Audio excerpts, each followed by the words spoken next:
buenas tardes tengan todos ustedes.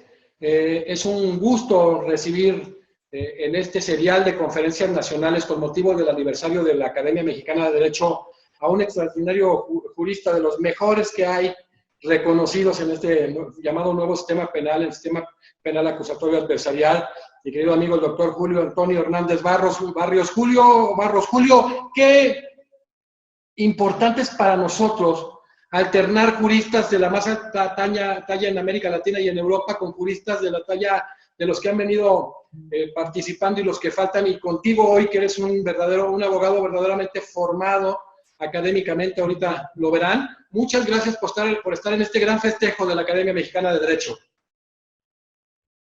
Al contrario, querido doctor, para mí es un gran placer, un verdadero privilegio estar contigo, estar con nuestros amigos de la Academia Mexicana de Derecho y, por supuesto, celebrando este aniversario del que me congratulo también y que envío mis parabienes para ti y para, por supuesto, toda la membresía de la Academia Mexicana de Derecho. De la cual eres un miembro distinguido, eres un hombre muy talentoso, hay mucha gente que te tiene buen aprecio. Juan Velázquez también te manda a saludar, y pues un fuerte abrazo. Muchas gracias, querido amigo.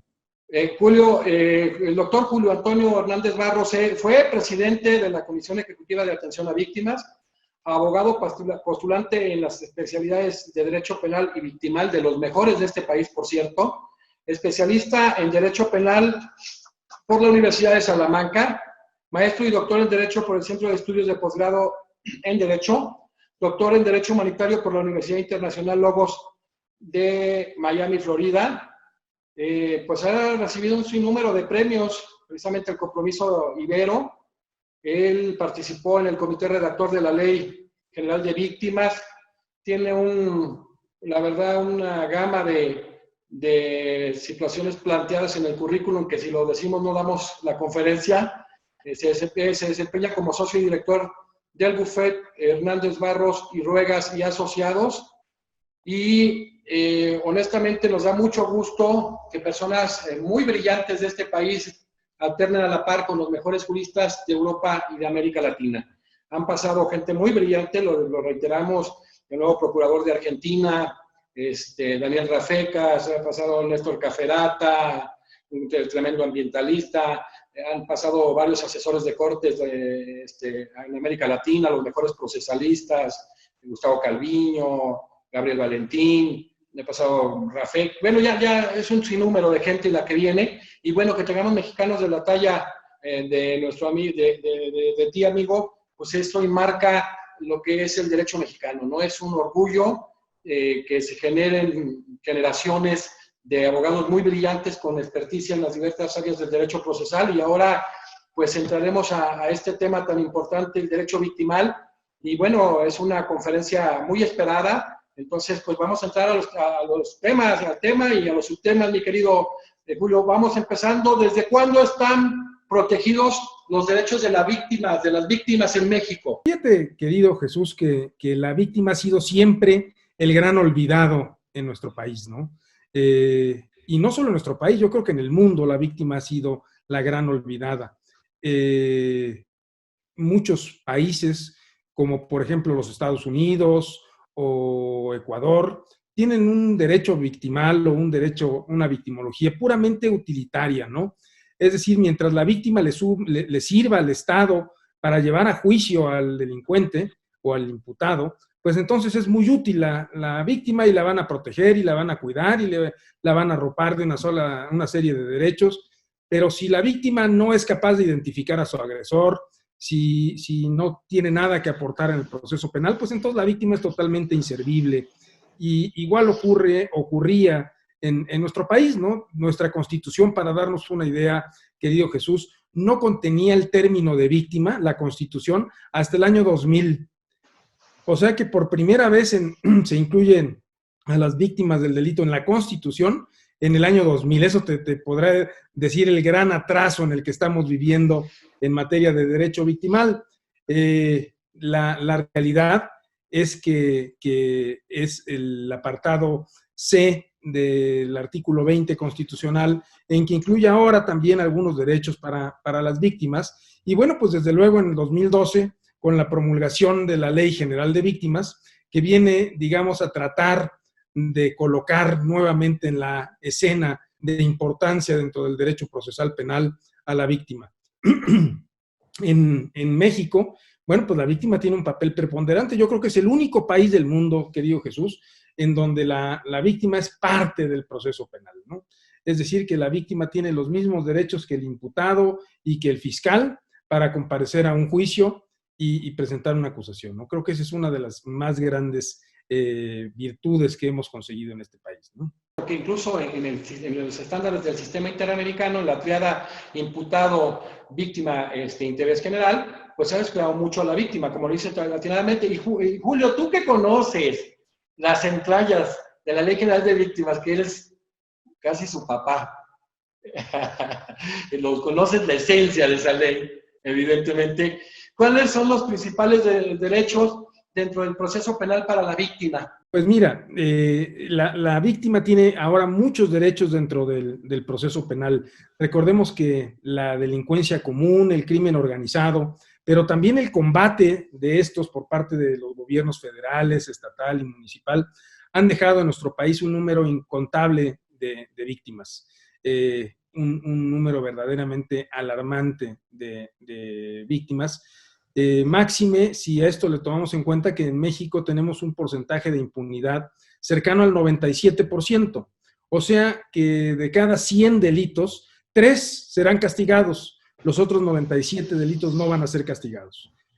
De ahí podemos partir, ¿no? Entonces eso deja entrever ya el gravísimo problema que tienen las víctimas. Sin embargo, bueno, pues las víctimas tienen derecho a comparecer al proceso y representarse a sí mismas o a través de un asesor jurídico que en las mismas condiciones que lo hace para los imputados, es decir, gratuitamente, el Estado le puede proporcionar o él puede, por supuesto, recurrir a alguno de su confianza.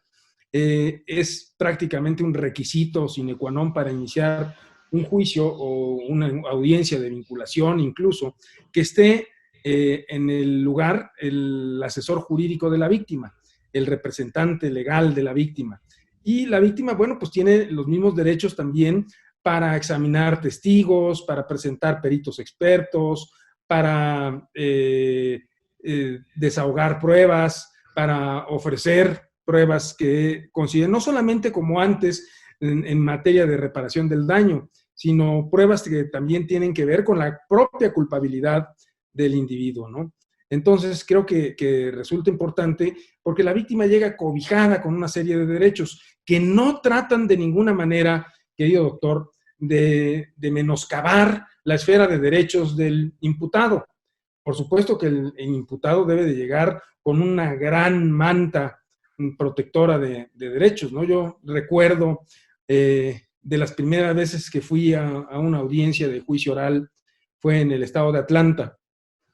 Y ahí llegó un hombre afrodescendiente, como de 2 metros de altura, mano, con unas manos así que daban como 2 o 3 mías. Y entonces traían su cinturón fajado, la pistola, 2 pares de esposas, gas lacrimógeno, la pistola eléctrica, el radio, en fin, ¿no? Y con su sombrero al estilo canadiense, ¿no? De esos de ala plana. Y entonces tocó en el escritorio así durísimo y dice: señores, todos de pie, los Estados Unidos de América contra Frank Smith. Y dije, no, pues ya valió Frankie, ¿no? si los propios chinos y los rusos no han podido contra los Estados Unidos de América, ¿qué le espera a Franklin, ¿no? Y entonces de que te presentan el juicio, pues tú te das cuenta pues de la manta de derechos, de la armadura que debe de traer de derechos una persona para enfrentarse al poderío del Estado que lo quiere encontrar culpable, ¿no? Sin embargo, bueno, pues eso no quiere decir que por esa tutela de derechos del imputado se descuiden los derechos de la víctima. Creo que pueden coexistir perfectamente y muchos han criticado este cuadrilátero procesal, ¿no? Porque es que en México no hay un triángulo procesal como en el resto del mundo, en donde está la fiscalía, el juez y el órgano de la defensa y el acusado, sino aquí realmente hay un cuadrilátero procesal donde la víctima y su asesor jurídico van por separado también y pueden, perdón, llegar a conclusiones incluso distintas a las del Ministerio Público, ¿no? Sin embargo, creo yo que es prematuro para evaluar eso, ¿no? Creo que hasta este momento el sistema ha funcionado, las víctimas tienen el suficiente cobijo por parte de la ley, tienen derecho a un recurso efectivo, tienen derecho a un juicio justo, tienen derecho a presentar pruebas, a desahogarlas, tienen derecho pues, prácticamente a lo mismo que tiene el imputado. Y eso, bueno, pues creo que es un gran logro, a pesar, y lo subrayo, querido Jesús, pues de esa impunidad tan alta que reina en nuestro país, que es el peor lastre que puede tener una víctima, que cuando te cometen un delito aquí, ya sabes que lo más probable, el 97% de probabilidades, es que no pase nada. Perfecto. Bueno, en ese diálogo de fuentes que estableces tú, cómo pasa ese principio de igualdad, el tema de igualdad de armas, ¿no? Y de verdad que tú lo entendiste. Julio, esto es algo admirable porque tú generaste muchas cosas en este sentido. Sé que eres un hombre muy humilde, pero es impresionante tu visión. Eres un hombre visionario y eso te lo agradezco yo como ciudadano de este país, o sea, porque generaste mucho en este tema de víctimas. No. Además de los derechos dentro del proceso penal, ¿qué otros derechos tiene la víctima, Julio? Bueno, las víctimas, además de derechos dentro del ámbito jurídico penal, tienen una serie de derechos de ayuda, de asistencia, de atención y de reparación integral. Derechos de ayuda que tienen que ver con servicios médicos de urgencia, que deben de ser gratuitos. Es increíble, ¿no? A un delincuente lo hiere un policía y tiene todos los servicios médicos por parte del Estado de manera gratuita, y la víctima, cuando era lesionada igualmente por el delincuente, pues tenía que pagar sus propios gastos y acudir a un hospital privado, si es que no era derechohabiente del Seguro Social o del ISSSTE, ¿no? Entonces, en estas condiciones, pues creo que estos servicios médicos son importantes, servicios psicológicos, ¿no? Esa atención psicológica. Yo recuerdo mucho una alumna que había sufrido en carne propia, pues la mala atención en un delito. Ella se había ido con su hermano a una fiesta y en esa fiesta ella se fue primero como a la 1 de la mañana, se salió de la fiesta, dijo a su hermano, ¿te vas? No, me quedo un rato. Y pues se quedó sabiendo que el hermano pues rara vez llegaba después de las 2 de la mañana.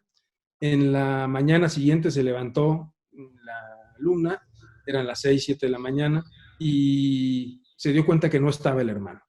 Entonces, pues se alertó, despertó a los papás, nunca había dejado de ir a dormir el hermano, ¿no? Hablaron a Locatel, hablaron a todas las autoridades, y como a las 10 de la mañana le dijeron, ya encontramos a su hermano, está en la delegación de Álvaro Obregón, por favor vaya por él. Y entonces se dirigió a la delegación de Álvaro Obregón, y ahí se encontró un individuo en la barandilla, comiéndose una torta de tamal, mientras se limpiaba con el escudo nacional la grasa y el mole del tamal. Y entonces, aventando las tarjetas así, las identificaciones que tenía, le dijo, ¿cómo dice que se llama? Y ya que lo encuentra, dice, es este, ¿verdad? Sí. Dice, segunda puerta a la izquierda. Y entonces camina a la segunda puerta a la izquierda y era el anfiteatro.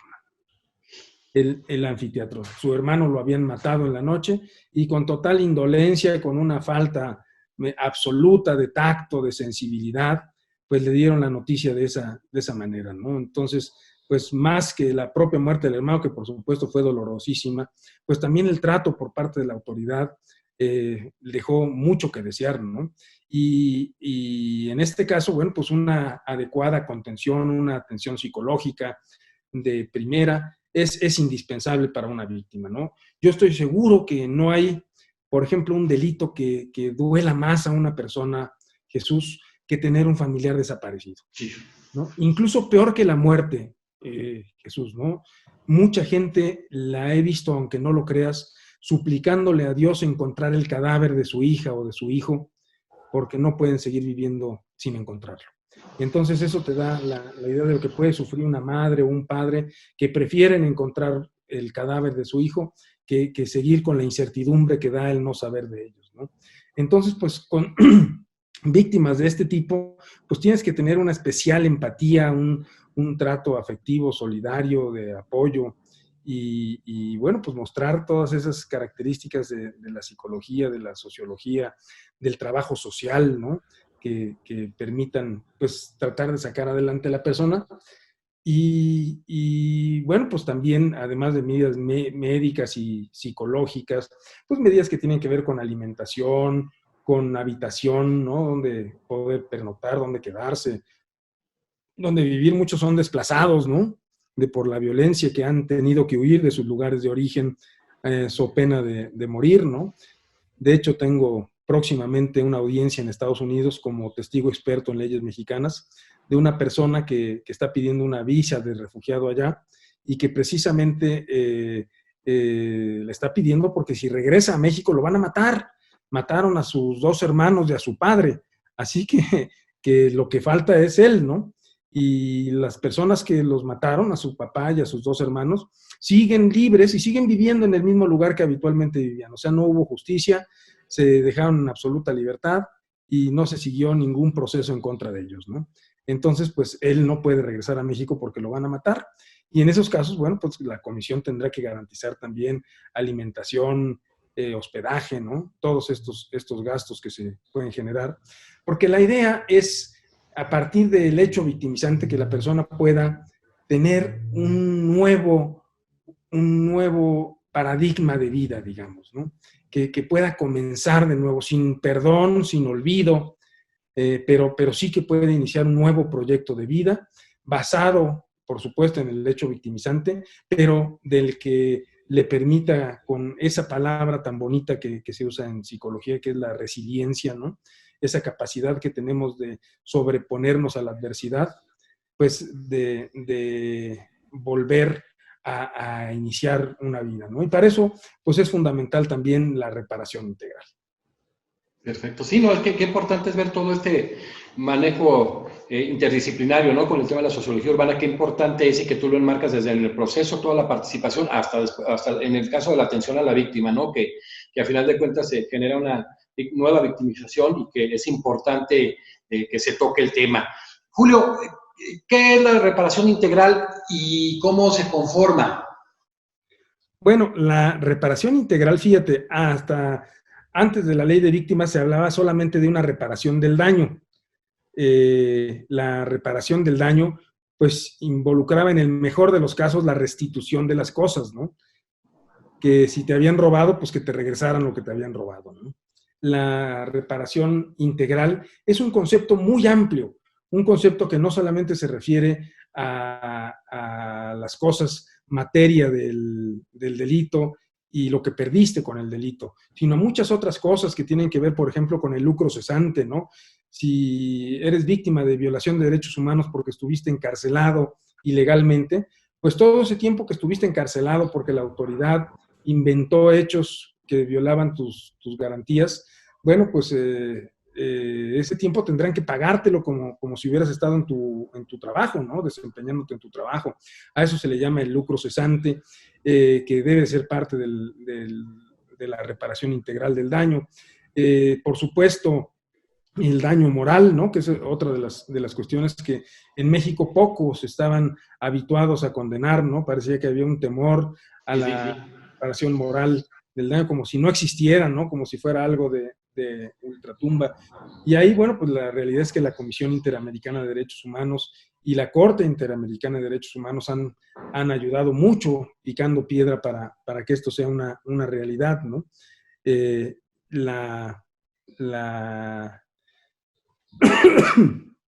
La reparación integral incluye también actos de satisfacción. Por ejemplo, en Estados Unidos tuvieron secuestradas a 3 personas durante más de 20 años. Un psicópata las tuvo secuestradas y abusaba sexualmente de ellas, las tenía amarradas en una cama durante más de 20 años. Fíjate qué tragedia, ¿no? Y cuando se dieron cuenta de esto, intervinieron, las liberaron. El juez determinó que la casa debería de ser destruida, y destruida en la presencia de las víctimas, ¿no? Y esto, bueno, pues uno dice, bueno, ¿y qué se gana con esto? Bueno, pues son actos de satisfacción. A mí me causa beneplácito que ver la casa en donde estuve secuestrada, humillada, vejada durante más de 20 años, ahora se convierta en un montón de cascajo. Por ejemplo, en el asunto de los avispones de Chilpancingo, que fueron uno de los grupos atacados aquel día que desaparecieron los 43 estudiantes de Ayotzinapa. Conseguimos que el estadio de Chilpancingo, el estadio de fútbol, llevara el nombre de uno de los fallecidos, de los futbolistas fallecidos de este equipo de fútbol de los avispones de Chilpancingo. Entonces, esos son actos de satisfacción, ¿no? Los memoriales, las esculturas, los actos de recuerdo, ¿no? Desde cosas muy sencillas, a veces, ¿no? Cuando es común en la Ciudad de México poner una bicicleta blanca, ¿no? Donde fue atropellada algún ciclista, ¿no? Y estos actos de satisfacción, bueno, pues cobran especial relevancia, ¿no? Entre la población en busca de estos lugares de honra, digamos, a los que han sido víctimas del delito, de la violación de derechos humanos. Acuérdate, en Washington, ese gran muro que hay blanco, donde están los nombres de todas las personas que murieron en Vietnam, ¿no? Un muro totalmente terrible, ¿no? Cuando te acercas a él y lo ves lleno por todos lados de nombres y nombres y nombres y nombres, bueno, pues te das cuenta Dimensionas. ¿verdad? Dimensionas la catástrofe, ¿no? Y de eso se trata, ¿no? De que pues haya estas medidas de satisfacción y igual medidas de no repetición, medidas que eviten que se vuelva a dar el hecho victimizante, ¿no? Es decir, bueno, pues ya se presentó, ya sufriste como víctima del delito, de la violación de derechos humanos. Ahora, ¿qué va a hacer el Estado para evitar esto, no? Bueno, pues desde cursos, ¿no? Así como al ejército cuando viola derechos humanos, dicen, pues a ver, que vayan los soldados a tomar un curso de derechos humanos, ¿no? O una persona que atropella en estado de ebriedad a una persona, pues que vaya a tomar un curso contra el alcoholismo, ¿no? Porque pues tenemos que asegurarnos de que esto no vuelva a ocurrir, ¿no? Ya pasó y hay que asegurarnos de que no vuelva a ocurrir. Entonces, bueno, pues esta reparación integral, como ves, es muy, muy amplia y trata de cubrir pues todos los aspectos en los que fue dañado el ser humano, no solamente en su patrimonio, sino en su esfera de derechos con motivo del delito o de la violación de derechos humanos, ¿no? Sí, sí, que fíjate, la esencia del estándar interamericano en ese sentido, ¿no? Qué impresionante cómo debe permear, ¿no? Hablabas de no repetición, de hecho, la verdad, todos estos temas tan importantes que se acuñan y que a final de cuentas, como tú dijiste, fíjate en ese logro que obtuviste, entre otros muchos que has tenido, lo que representa por lo menos la gente para la familia, ¿no? Esto vale mucho la pena. Julio, ¿cuál es el panorama actual de las víctimas? ¿Qué panorama encontramos en este momento para las víctimas? Mira, desde luego, querido Jesús, que se ha avanzado, ¿no? Si decíamos que para el año 2000 no se tenía el término de víctima en nuestra Constitución, y ahora, bueno, pues tenemos un apartado C que señala bastantes derechos de las víctimas, tenemos una ley general de víctimas que todavía señala más derechos para las víctimas. Desde luego que se ha avanzado, no podríamos decir que estábamos igual que hace 10 años o que hace 15 años. Sin embargo, bueno, pues el camino es todavía largo, ¿no? El camino es muy largo, podría yo decir, ¿no? Si tomamos en cuenta, pues, desde los márgenes de impunidad, yo veo cómo, y se lo platico mucho a los alumnos, ¿no? Como cuando cruza uno la frontera norte, vas en el coche y automáticamente te echan un spray cuando llegas ahí del buen ciudadano, ¿no? Y entonces empiezas a conducir a las 55 millas o 65 millas que dicen, y no tiras basura por la ventanilla del vehículo, y no te estacionas en los hidrantes, y no das vueltas prohibidas, en fin, ¿no? Y entonces dirás, ¿qué de verdad habrá un spray que le echan a uno? Y no, simplemente es que o en carne propia lo hemos vivido, que nos han echado a perder unas vacaciones por una vuelta en un lugar indebido, o por pararnos en la raya cebrada en un alto, o por ir a exceso de velocidad, o lo hemos vivido en carne de algún ser querido, muy cercano, ¿no? Es decir, que sabemos que si cometemos alguna infracción en alguna carretera de Estados Unidos, lo más probable es que nos detengan y que nos arruinen las vacaciones, porque ahora pues vamos a tener que pagar $1,000 de multa que vamos a destinar ahora a esta multa en lugar de al shopping, y que ahora, pues como fue fin de semana, te citaron hasta el lunes en la corte para que pagaras la multa y te retuvieron el pasaporte, de manera que te vas a tener que quedar todavía otra noche más que no tienes contemplado, y a lo mejor faltar a tu trabajo. En fin, una serie de molestias que te causó una cosa tan simple como una infracción de tránsito. aquí vemos las peores atrocidades que ocurren y que pues, realmente no pasa nada, ¿no? Y por el contrario, ¿no? Que muchos de los que no deberían de estar, pues están ahí con delitos creados, inventados por una autoridad que quiere dar resultados en casos paradigmáticos y que prefiere mentir que dejarlos en la impunidad, ¿no? Que creo que todavía es peor, ¿no? Es todavía la parte más dolorosa de la contraimpunidad, ¿no? Es decir, llevar a prisión a los inocentes, ¿no?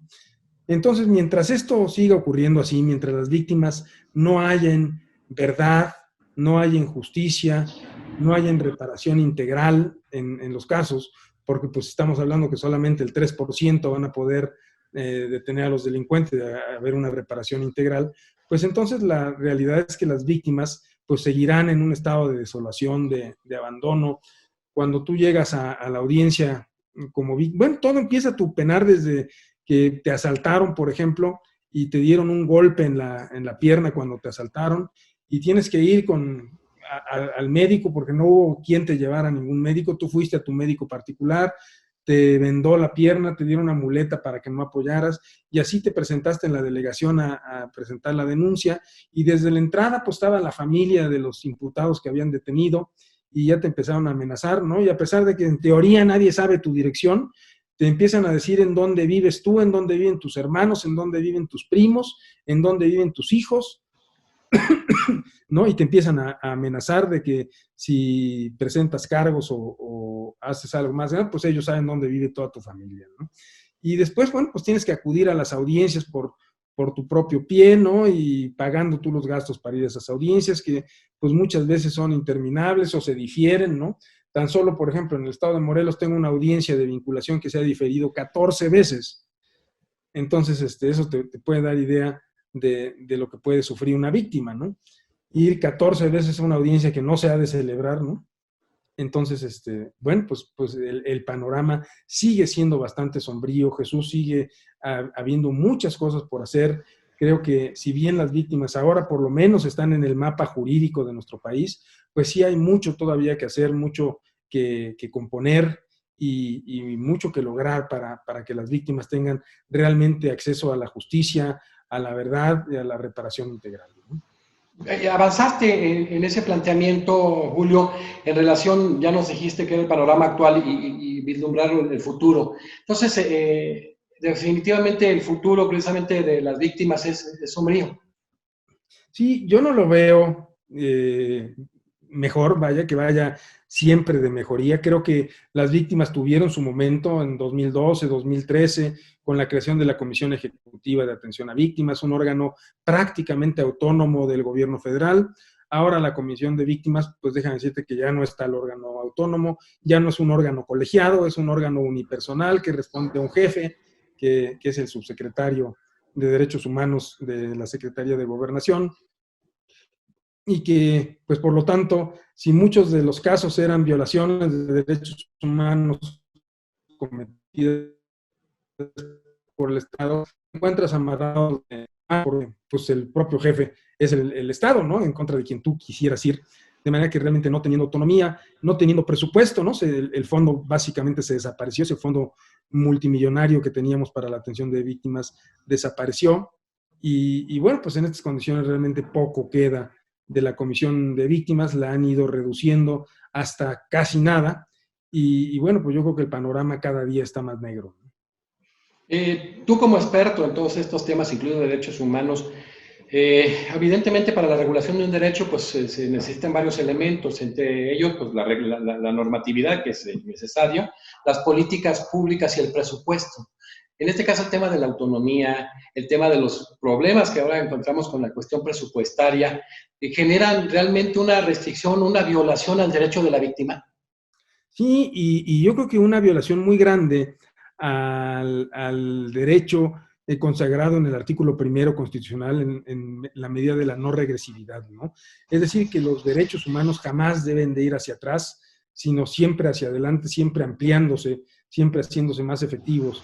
Y en este caso, bueno, pues vemos que este principio no aplica y que realmente hay un retroceso en materia de derechos humanos para las víctimas y que lejos de ir avanzando para evitar que las víctimas sigan siendo el patito feo de la relación jurídico-penal.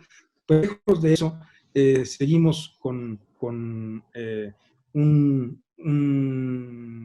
tendencia, digamos, a desvalorar la Comisión de Atención a Víctimas, a que el Estado cada vez sea menos responsable en las reparaciones del daño, a que se le cargue siempre o se le pretenda cargar al delincuente, a ese 3% de delincuentes que detienen, ¿no? Y que, bueno, pues si esto le sumamos que no todos los actores involucrados en la protección y defensa de los derechos de las víctimas asumen con la misma responsabilidad y compromiso el velar por los derechos de las víctimas, a que el documento de la Ley General de Víctimas pues ha sido reducido en sus alcances también con las distintas reformas que ha tenido, que las víctimas no son atendidas como debe de ser, ni las víctimas de la delincuencia común, ni del crimen organizado, ni de las violaciones de derechos humanos, ¿no? Si vemos toda esta compleja maquinaria, pues vemos que los derechos de las víctimas pues van como los cangrejos, ¿no? Para atrás. Es terrible, ¿no? Es terrible el tema de la regresión. Yo decía, bueno, en los estándares latinoamericanos también es increíble que la víctima en muchos se han olvidado, eso es una realidad. Hemos hecho un análisis con muchos amigos profundo en temas constitucionales y de procesal constitucional, y sí ves tú que esa trilogía pues no hay un equilibrio, y bueno, ¿qué podemos esperar en América Latina? Pero tú conoces de lleno, antes de formar esa comisión, el proyecto. ¿Cómo inició este proyecto para el tema de la Ley General de Víctimas? Bueno, todo comenzó con la muerte de Juan Francisco Sicilia y el nacimiento del movimiento por la paz con justicia y dignidad. Y se abre, digamos, todo un bastión de lucha por los derechos de las víctimas, y es cuando el Instituto Nacional de Ciencias Penales, por instrucciones del entonces presidente de la República, Felipe Calderón, me encomienda a mí, junto con algunos otros investigadores del propio instituto, que hagamos un proyecto de Ley General de Víctimas que asumió el compromiso en los diálogos con el Movimiento con la Paz el presidente Calderón, y que, bueno, pues en cumplimiento de ese compromiso hiciéramos un proyecto de Ley General de Víctimas. Por su lado, el Senado, en esos mismos diálogos con el Movimiento por la Paz, también asumió ese compromiso. Entonces también ellos empezaron a hacer un proyecto de Ley General de Víctimas ahí en el Senado a través de la oficina del abogado general de la UNAM, quien a la postre fuera también presidente de la Comisión Nacional de Derechos Humanos. Después de esto, pues nosotros terminamos un proyecto sumamente garantista, un proyecto bonito, un proyecto que responsabilizaba al Estado por sus víctimas. Yo siempre he dicho que un Estado que no cuida a sus víctimas, un Estado que no defiende a sus víctimas, es un Estado que se convierte en cómplice del delincuente. Y bueno, esta ley así lo señalaba, ¿no? Le señalaba esa responsabilidad del Estado, precisamente por la inseguridad en todo el mundo. Pues el Estado tiene la obligación de darnos seguridad. Esta obligación de darnos seguridad, bueno, ni en los países más avanzados lo pueden cumplir al 100%, ni en Suecia o Suiza o Finlandia o Islandia son capaces de darnos 100% de seguridad. Sin embargo, una vez que la seguridad se incumplió, lo que el Estado te garantiza es un juicio justo, en donde se va a hacer justicia. Y ya no te puede dar seguridad, pero sí te voy a dar justicia. Y bueno, pues en general, bueno, pues en estos países bálticos, la impunidad está por debajo del 15%, ¿no? Aquí estamos hablando del 97%, en Estados Unidos alrededor del 60%. Sí, también muy alto. Pero bueno, pues aquí tenemos un 97% de impunidad, ¿no? Y ante esta situación, bueno, pues se planeó, se diseñó esta Ley General de Víctimas, o este proyecto, esta iniciativa de Ley General de Víctimas, para que el presidente pues cumpliera ese compromiso. La realidad es que cuando se la presentamos al presidente no le gustó ni un poquito. Era una ley que responsabilizaba al Estado, ¿no? Una ley que implicaba gasto para el Estado, pero no solo el gasto, sino la responsabilidad del Estado en la inseguridad de su ciudadanía. ¿no? Asumir, digamos, que el Estado había sido o había actuado de forma irresponsable al habernos negado la posibilidad de tener seguridad o bien de tener justicia, ¿no? Entonces no le gustó a Calderón y decidió no presentarla al Congreso. Un grupo de ciudadanos, pues sí le gustó y la presentó al Congreso, y el Congreso me volvió a contratar para que ahora unificaran la que ellos habían mandado a hacer con la UNAM, con la que nosotros habíamos hecho en el INACIPE, y conjuntamos ambas leyes con lo mejor de cada una. Eran dos proyectos muy valiosos y se tuvo este proyecto final que finalmente fue aprobado por unanimidad en el Congreso y vetado por el presidente Calderón. El presidente Calderón lo veta, nada más que al decir del propio Congreso y de un panista que era el presidente de la comisión permanente en ese momento, lo había hecho a destiempo. Es decir, que el Congreso aplica el inciso B de la fracción, perdón, el inciso B del artículo 72 constitucional, en el sentido de que se tiene por promulgada la Ley General de Víctimas y el propio Congreso la promulga y la ordena publicar. Y entonces el presidente acude a la Suprema Corte de Justicia en una controversia constitucional diciendo básicamente nada de fondo, que sí había presentado el veto a tiempo, ¿no? Haciendo sus cuentas. Afortunadamente no llegó a resolverse sobre esta inconstitucionalidad, porque en ese lapsus dejó de ser presidente Calderón, entró Peña Nieto, y uno de sus primeros actos de gobierno pues fue promulgar la Ley General de Víctimas. Perfecto. Cuando te conformas este comité redactor de esta ley, obviamente tú eres un actor importante. ¿Qué tensiones se dieron, Julio, en este tema, entre los que integraron el comité? Bueno, fíjate que tuvimos muchas fricciones con los que tenían otro comité, el comité redactor del Código Nacional de Procedimientos Penales. Realmente el Código Nacional de Procedimientos Penales no contenía ningún artículo en favor de las víctimas.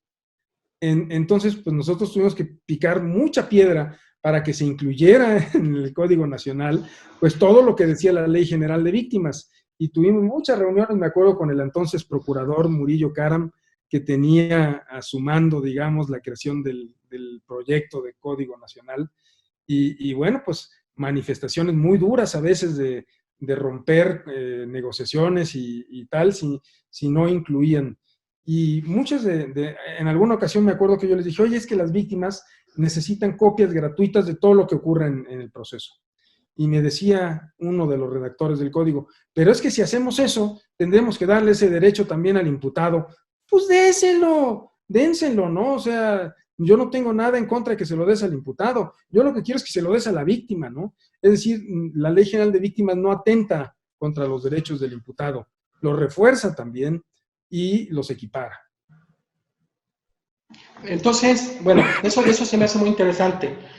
¿Esta Ley General de Víctimas de alguna manera genera un verdadero equilibrio, una verdadera igualdad procesal?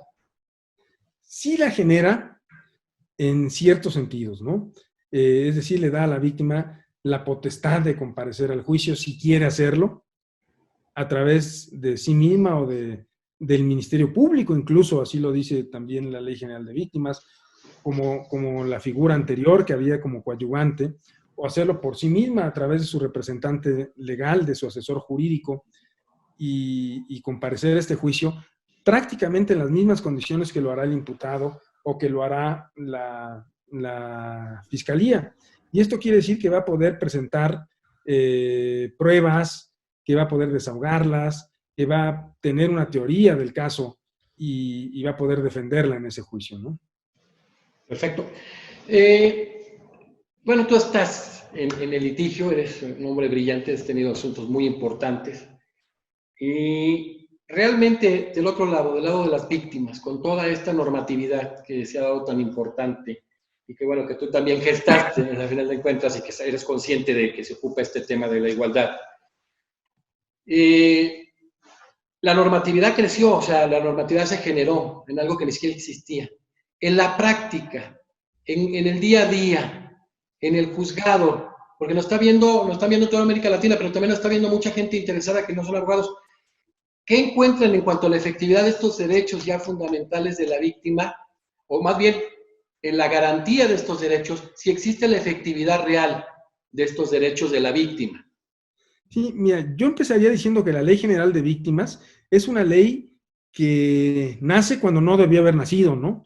Es decir, que en realidad, si se cumplieran los derechos de las víctimas, no necesitaríamos una ley que lo que hace es decirle a las otras autoridades que no han cumplido con la protección de los derechos de las víctimas. Es decir, una ley que obliga al Ministerio Público a tutelar los derechos de las víctimas y coadyuvar con la víctima, pues ya existía, ¿no? En los códigos de procedimientos penales siempre ha existido, ¿no? Una ley que hable de los derechos humanos de las víctimas, bueno, pues tenemos toda la ley y las leyes de las comisiones de derechos humanos, ¿no? Es decir, que la ley de víctimas es un reproche a buena parte de la legislación y de las autoridades que han incumplido con sus deberes para con las víctimas, ¿no? Han sido responsables pues, los ministerios públicos, jueces, las organizaciones de derechos humanos o las comisiones de derechos humanos, el propio Estado, ¿no? Ha incumplido una serie de derechos de las víctimas que hace necesaria esta Ley General de Víctimas. No hay otro país, Jesús, que tenga una Ley General de Víctimas como la tiene México. España tuvo una, pero solamente para el franquismo, para las víctimas de la guerra civil, y Colombia la tuvo también, pero una ley más de carácter agrario, que tenía que ver con la restitución de tierras después del conflicto armado de los 80s, pero no era una ley de víctimas como tal, ¿no? Entonces, creo yo que teniendo esto en cuenta, pues sí son muchos los derechos que tienen ahora las víctimas, si los comparas con los que tenía hace 10 años. Pero pues desde luego no estamos nadando en rosas todavía, querido doctor. Sí, es importante, digo, fíjate que todo esto sí representa un gran avance, como dices tú, ya está el establecimiento de los derechos, pero ese tema que lacera, que es la impunidad, pues evidentemente hace que lo que pasa en el grueso de América Latina, ¿no? Con los derechos, que se generan derechos imposibles, perdonando la expresión, lo decía Sagüez. Entonces, pero bueno, y yo te quiero, fíjate que han pasado por aquí gente muy valiosa, ya han conferenciado. Por ejemplo, estuvo Andrés Manque, que es el director de defensorías a nivel Chile, fue el de Mercosur y a nivel panamericano, y él hablaba precisamente de la capacitación que se está dando en el tema de los defensores y cómo pues la defensa pública, digo, también ha pasado por aquí directores de defensorías dando sus opiniones, pues ha crecido y se tiene un 97% de temas en defensoría pública y un 3% en la defensoría privada. En ese sentido, ¿qué porcentajes se manejan? Tú que conoces, te digo, todo este tema, ¿también pasa lo mismo que el tema del asesor, pues evidentemente tiende que ser un asesor más estatal? Sí, creo que están superados, ¿no? Por ejemplo, en la Comisión Ejecutiva de Atención a Víctimas teníamos algo así como 50 asesores jurídicos cuando necesitaríamos por lo menos 700. Entonces no teníamos ni siquiera el 10% de los que se necesitaran, ¿no? México, por ejemplo, es el país con mayor número de desaparecidos del mundo. El mundo quiere decir más desaparecidos que las naciones de África que están en guerra.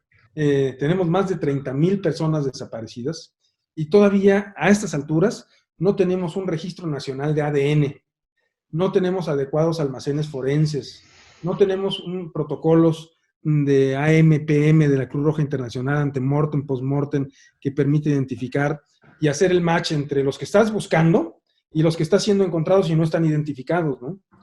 Entonces, bueno, pues tenemos gravísimos problemas, Jesús. Por supuesto, los porcentajes son infinitos, pero pues operan siempre en contra de la víctima, ¿no? Y fíjate que ese tema de la comunidad de conflictos, de problemas en América Latina y desafíos es muy claro. En las líneas que tiradas por la Corte Interamericana de Derechos Humanos, la tercera línea precisamente es el tema de desapariciones forzadas. Y esto es algo verdaderamente terrible, ¿no? Porque en el grueso de los países en América Latina se ha hecho muy poco en el tema, pero a nosotros nos ha dado mucho gusto, en primer lugar, tener a alguien que de veras ha generado la excelencia en la defensa privada. Alguien que dentro de ese 3% que reconocen de manera general a nivel nacional las defensorías públicas y hasta el 99 en materia federal, pues está inmerso, pero inmerso con excelencia, y que eres un ejemplo en ese tema, y que además, del otro lado, fuiste una persona de las que pugnó por el tema de los derechos de la víctima, derechos constitucionales de la víctima, de establecer más allá incluso a veces de los mismos estándares interamericanos, y que se lograron materializar muchas cosas, y que de verdad pues has sido un hombre aparte de capaz probo, y eso me da mucho gusto, Julio, porque es un momento en que entendamos que tenemos que generar ese respeto a los derechos fundamentales, a los derechos humanos. De nada sirven estas grandes constituciones de América Latina, constituciones código, con cientos de derechos constitucionales, pero con una característica propia, que son las violaciones cotidianas, las violaciones constantes de esos derechos fundamentales, y el establecimiento de las garantías, ¿no? O sea, es decir, decíamos de las garantías primarias, pues para efectos de no tener que llegar a las secundarias, y que estos temas tú los tocaste. Por eso decía, me da mucho gusto tenerte, porque aparte de que eres un defensor importante, de los mejores de este país, pues conoces la esencia de este proyecto, que mucho es tu hijo, ¿no? Y te agradezco mucho, Julio, que estés con nosotros, que obviamente no es la primera vez, porque te voy a comentar algo. Hemos decidido que vas a ser miembro honorario de nuestra organización. Eres un hombre que has generado la alta valía del abogado en varias vertientes, sobre todo en el establecimiento del Estado de Derecho. O sea, hay que luchar desde la trinchera, pero generando una cultura de la legalidad, y luchando precisamente por eso, ¿no? Porque haya una inmersión de la justicia en el derecho. Entonces, pues bienvenido, nos da mucho gusto. Sí. Y en segundo lugar, que en este serial de conferencias, 31 internacionales y 31 nacionales, pues estén pues gente de tu tamaño académico, que pueda estar alternando y que se vea lo que se sabe de siempre que hay en México, que esta academia tiene, y que podamos estar grandes con los grandes, como es tu caso. Digo, te reitero, un Rafecas, un Andrés Márquez en el área, y ya tendremos una sorpresa también, quién va a cerrar, que también va a ser es uno de los más grandes juristas del mundo, y tener una conferencia tan, primero con conocimiento, y sobre todo conocer desde la esencia misma de esta ley, que tú la conoces. Pues muchísimas gracias. Para nosotros es un privilegio que estuvieras en este serial, de que estés en este serial de conferencias con motivo del aniversario de la Academia Mexicana de Derecho. Muchísimas gracias al doctor Julio Antonio Hernández Barros. Julio, muchísimas gracias. Este tema del derecho victimal, muy importante, pero generaste una visión técnica, pero una visión teleológica, un análisis muy profundo de la realidad, del futuro de las víctimas, un futuro oscuro, pero que a final de cuentas siempre los abogados que hemos generado las grandes sinergias, podemos luchar por mejorar el estado de cosas. Si bien es cierto que la Constitución no crea la realidad, sí la regula, y que muchas veces está conflictuada porque hay fenómenos que de alguna manera la tienden a prostituir en su génesis, ¿verdad? Como es el tema de la utopía, la demagogia o el plagio constitucional. Pues también encontramos que hay gente que ha participado en procesos constitucionales y en normas reglamentarias, que conoce el tema, que tiene el valor democrático, y ese es tu caso. Pues muchísimas gracias, querido doctor Julio Antonio. Ha sido también un privilegio para mí estar aquí, un verdadero honor compartir contigo y con la Academia Mexicana de Derecho y con todos sus miembros. Realmente un privilegio, un honor, un inmerecido honor, querido Jesús. No, la membresía está de acuerdo, porque de alguna manera siempre quieren pares y siempre voltean a ver que el que esté a un lado sea una persona de la cual estemos orgullosos, y el caso tuyo es eso. Eres un hombre aparte humilde, y de verdad que vamos a generar muchas cosas. Te voy a comprometer desde este momento, Julio. Vamos a hacer un taller con algunos de los mejores procesalistas penales en América Latina, que estás incluido tú, amigo. Vamos a estar con Andrés Márquez, vamos a hablar a ver si nos apoya desde los que ya ha estado nuestro amigo Daniel Rafecas, que es el nuevo procurador de Argentina, que estés tú, algunos otros amigos, en un taller de 7 sesiones, y pues ahí estás comprometido, mi querido Julio. Claro que sí, todo mi cariño para ti. ¿Aceptaste ser miembro honorario? Ya dijiste que sí. Es un gran privilegio. Pues gracias, tuvimos al doctor Julio Antonio Hernández Barros con el tema del derecho victimal. Nos vemos en la próxima conferencia nacional. Muchas gracias.